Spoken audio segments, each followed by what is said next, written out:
Everyone welcome back to my new vlog. I hope कि आप लोग ठीक हो गए। गुड मॉर्निंग, जय श्री कृष्णा। और अभी बज चुके हैं सुबह के 7 और देख लीजिए अभी सुबह सुबह में जल्दी उठ के नहा तो के फ्रेश इसलिए हो चुकी है, जैसे कि आपको कल बताया था कि हमें जाना है गर्भ संस्कार के क्लासेस में, वहाँ पे थोड़ी विधि करवाने की है तो इसलिए जा रहे हैं। इस साइड सोनल हो रही रेडी, तो ऑलमोस्ट सब लोग रेडी हो चुके हैं। तो मैं और सोनल निकलते हैं क्योंकि ऑलमोस्ट हमको 7:30 बजे आसपास जाने का था, लेकिन अभी 7:30 बज चुके हैं। तो निकलेंगे जाने के लिए क्लासेस पे। वहाँ पे हो सकेगा तो थोड़ी बहुत क्लिप लेंगे तो आपको दिखाएंगे कि वहाँ पे क्या क्या है, क्योंकि हम भी फर्स्ट बार जा रहे हैं तो वहाँ पे वीडियो उतारना अलाउड होगा तो थोड़ा बहुत दिखा देंगे आपको। ओम विश्वानि देव सवितरधुरितानि परासुवः यद्भद्रं तन्नासुवः स्वाहा। ओम वर्चस्व चुके और घर पे आ चुके हैं। जो देखा था अपने आगे का थोड़ा बहुत वीडियो, तो वहाँ पे जो हवन भवन करते हैं ऐसे तो विधि 1 घंटे 1.5 घंटे की होती है, लेकिन पूरी तो आपको नहीं दिखा पाते हैं क्योंकि कोई हमारे साथ था नहीं वीडियो ले पाए ऐसा। तो वहाँ पे हो सका इतना वीडियो लिया था। तो चलिए अभी सुबह का ब्रेकफास्ट बाकी है तो थोड़ा बहुत ब्रेकफास्ट करेंगे। काफ़ी दिनों से चाय नहीं पी है तो आज थोड़ी सी पियेंगे। तो मम्मी देख लीजिए आज सुबह से काम करते हुए। गुड मॉर्निंग मम्मी, क्या चल रहा है सब कुछ? अब तो सुबह का खाना बन रहा है और हमारा मध वाला पानी हो चुका है रेडी, तो वो पियेंगे। इधर साड़ी बाड़ी निकल चुकी है, वापस से काम करने के लिए हो गए। हाँ, सुबह से नहीं खाया है मैंने और सोनल ने, तो पहले खाना खाएंगे। पास हो चुका है और सब लोग चले गए नीचे और ऊपर मैं और सोनल दोनों ही है। तो देख लीजिए भाई, हम जो फल वन में से लेके गए थे वो वापस से हमको प्रसादी में दिया है। तो वो खाने में आ रहा है दाड़म। और क्या बनाने का है दोपहर के खाने में वो बताइए। दाल ढोकली बनाने की है। तो दोपहर के खाने में भाई मैरिज में हाँ, तो दोपहर को भाई आज रोटी बोटी नहीं खाएंगे क्योंकि शाम को जाना है हमको मैरिज में। और अभी दोपहर के खाने में बनने वाली है दाल और ढोकली। और कल का वीडियो मैंने नहीं रख पाया था, तो कल का वीडियो इसलिए नहीं रख पाया था कि 5 बजे से हम शादी में गए थे। तो कल का वीडियो अभी 12 बजे तक तो आ जाएगा। जब तक आप ये वीडियो देख रहे होगे तो कल का वीडियो आ गया होगा। जिन लोगों ने नहीं देखा है वो जाके देख लेना। और अभी फिलहाल वहाँ से एक श्रीफल भी दिया हुआ है, उसको साला बाला निकाल के उसका माता जी को श्रीफल वधेरवानु से, हमारा गुजराती में वधेरवानु की हिंदी में क्या बोलते मुझे पता नहीं है, तो ऐसा करने का है। और पापा और रोहित तो नीचे गए तो इसलिए उसका न्यूज़ और सुविचार नहीं ले पाए, कल के वीडियो में भी नहीं ले पाए। हो सकेगा तो आज के वीडियो में लेंगे क्योंकि कल पापा को भी थोड़ा जरूरी काम था इसलिए वो भी चले गए थे। तो અત્યારે લઈ લેજો કારણ કે પપ્પાની અને બીજા મેરેજમાં જવાનું છે ને આપણે બીજામાં જવાનું છે એટલે બે બાજે બધાને 5 વાગે નીકળી જવાનું। हाँ, तो पापा और मम्मी भी दूसरी शादी में जाने वाले, हम लोग दूसरी शादी में जाने वाले, ऐसा सब कुछ चल रहा है। करके आया तो सोनल को पूछते हैं कि इसका क्या महत्व होता है और क्यों करवाना चाहिए या ना करवाना चाहिए। तो चलिए बता दीजिए इसका महत्व क्या होता है। એનું મહત્વ તો આપણે પહેલી વાર કર્યા છે, આપને કઈ ખબર નથી, પણ એમ કે આપણે જે ગર્ભમાં જે બાળક હોય ને એની માટે સારું, કારણ કે આપણે જે હવન કરવી એનું જે ધુવાડો ને જે બધું લાગે ને બધું આપણા શરીરમાં જાય અને પવિત્ર ગણે એટલે સારું કહેવાય એમ। શ્લોક ને એવું બધું श्लोक और बोला कि अपनी बॉडी शुद्ध करते हैं और ऐसा करते। फिर वहाँ पे जो हवन करवाने आए थे ना उसने ऐसा बोला था कि ये हम कुछ नया लेके नहीं आए हैं, हमारी संस्कृति जो चली आती थी ना वही है, उसमें कुछ नया नहीं है, लेकिन सब लोग बिजी होने के कारण सब लोग बीच में भूल चुके थे और किसी को इसके बारे में कोई ज्यादातर पता नहीं था।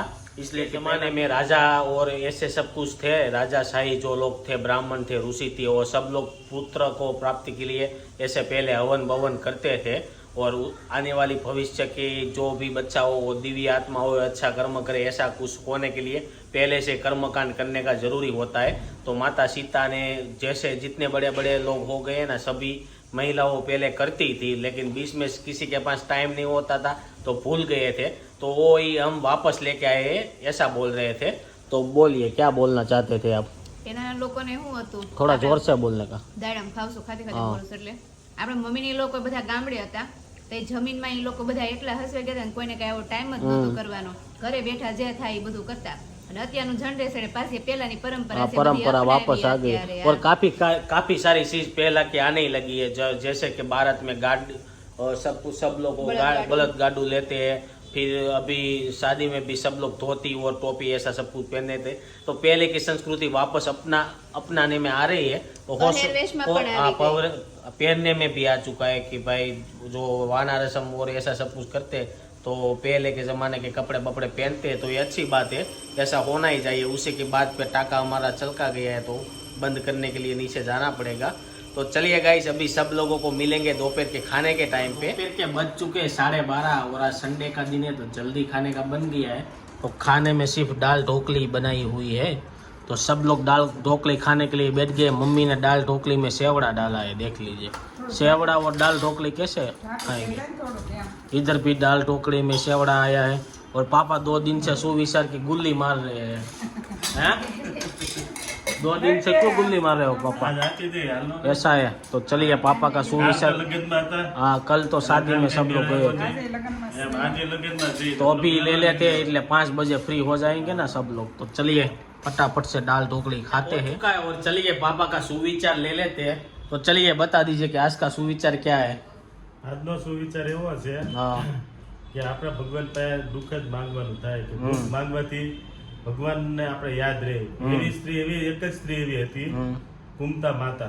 કુમતા માતાની બાજુમાં ભગવાન હતા, કૃષ્ણ ભગવાન સાથે હતા, તો એ જીવનમાં દુઃખ જ માંગ્યું હતું। એ કે મારે દુઃખ જ હોય, દુઃખ સિવાય મારે माग्યું થોડું હોય એને, હા દુઃખ જ દુઃખી જ હતા ને, દુઃખી હતા, માગ્યું ન તો હોય એ સુખ નહોતું માંગ્યું એમ। હા। દુઃખી હતા તો ભગવાન હારે હતા, તો એમ ન કીધું કે મારે સુખ જોઈ છે એમ।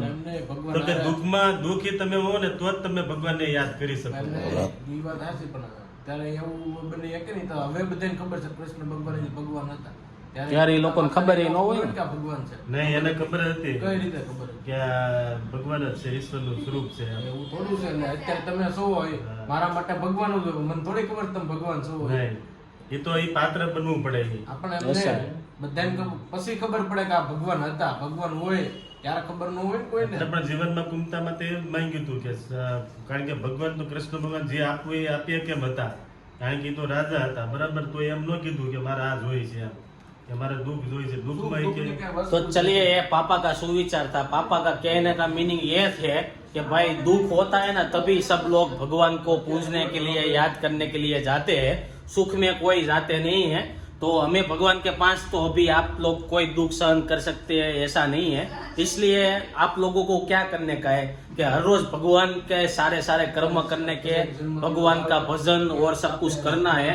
आपका बर्थडे के दिन है तो कोई 5 लोगों को खाना बाना खिलाओ, ऐसा सब करो तो आपका कर्म अच्छा बनेगा, तो आपके कर्म से ही आप लोग सुखी हो पाओगे। अभी तो दुख कोई नहीं मांग सकता है और कोई से भी नहीं सकते हैं। तो ये था पापा का सुविचार, और अभी भी सुविचार पे डिबेट चल रही है। क्या डिबेट चल रही है? तो ऐसा बोलते हैं कि कृष्ण भगवान मान लो जन्म दिवस आवे तो हाँ। કાફેમાં બર્થડે ઉજવે ને આમ ઉજવે, ખુદ કૃષ્ણ ભગવાન હતા તો એનો જન્મ જેલમાં હું કામ તો એને લીધું? ભગવાન પોતે જ હતા हाँ। તો એ ધારે ત્યાં જન્મ ન લે? आप भगवान थे उसके धारे रिया है, पर लेकिन जो लोगों का जन्म दिवस होता है ना उसको इतना उत्साह नहीं होता है। तेरे बर्थडे पे तू केक काटता है तो तेरे को तो मेरा बर्थडे का कुछ रहे, तेरे को उत्साह नहीं रहता कि तेरे साथ लोग सब कुछ रहते हैं, उन लोगों को आपके पर प्रेम भावना होती है, वो लोग बर्थडे उजवते हैं। और भगवान भी जेल में से आए तो उसके गांव वासियों ने पूरे उसे तो तब तक तो कभी की जब भगवान आए तभी किसी को पता भी नहीं था भगवान थे, फिर भी कृष्ण का जन्म हुआ तो पूरे गोकुल मथुरा में आनंद से उत्सव मनाया था ना।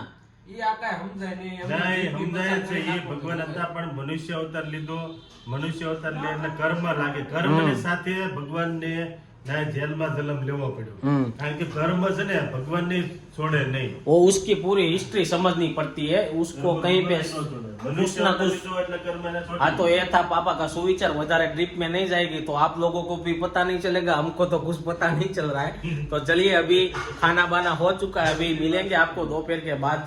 सब लोग रेडी होके शादी में जाने का है। आज तो कुछ ज्यादा नहीं दिखा पाएंगे, हो सकेगा थोड़ा बहुत कंटेंट है वो आपको दिखा। शाम के बज चुके 5 और हो चुके सब लोग रेडी होने के लिए शादी में जाने के लिए।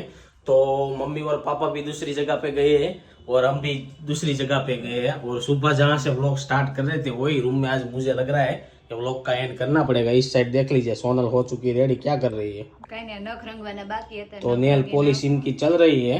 तो सोनल हो चुकी है ऑलमोस्ट रेडी। तो अभी आज का वीडियो का एंड इधर ही कर देंगे। आज संडे का दिन था, लेकिन ऐसा हुआ कि दोपहर का खाना खा के मैं तुरंत ही सो गया, क्योंकि सुबह में जल्दी उठा था। तो क्या पता, हर रोज ऐसे जल्दी उठते हैं, लेकिन कल सोने में थोड़ा सा लेट हो गया था, है ना। और अभी हाँ 2-3 दिन से अभी कैसा है कि समर बैठ चुका है ना, तो नींद जैसा नहीं आ रहा है। गर्मी फील हो रही है ना, तो नींद नहीं आ रही है, तो इसलिए नींद पूरी नहीं हुई थी।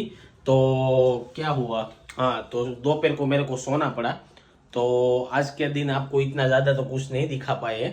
तो आई होप कि आपको वीडियो अच्छा लगा होगा। जो अच्छा लगा है तो लाइक करके शेयर कर दीजिए, कमेंट करके सब्सक्राइब नहीं किया है तो पहले कर दीजिए। कल मिलेंगे 8 बजे कुछ अच्छे नए कंटेंट के साथ। Thank you for watching. वंदे मातरम। जय हिंद। Bye bye.